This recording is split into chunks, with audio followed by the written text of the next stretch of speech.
آج ہم روٹا flu device کے بارے میں تفصیلاً گفتگو کریں گے۔ جو لوگ دمہ کے مریض ہیں، جن کو سانس کے پرابلم ہیں، جن کو پھیپھڑوں کے مسائل ہیں، وہ لوگ روٹا فلو ڈیوائس کے بارے میں بخوبی آگاہ ہوں گے۔ یہ ہے روٹا فلو ڈیوائس،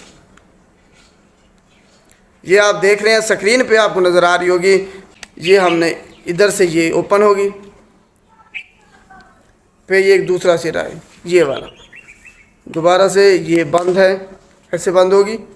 اس کو آپ نے یہاں سے اوپن کرنا ہے، پھر یہاں سے اوپن کرنا ہے، ٹھیک ہے۔ اس جگہ پہ آپ نے یہ دیکھیں سوراخ ہے، اس جگہ پہ آپ نے کیپسول ڈالنا ہے۔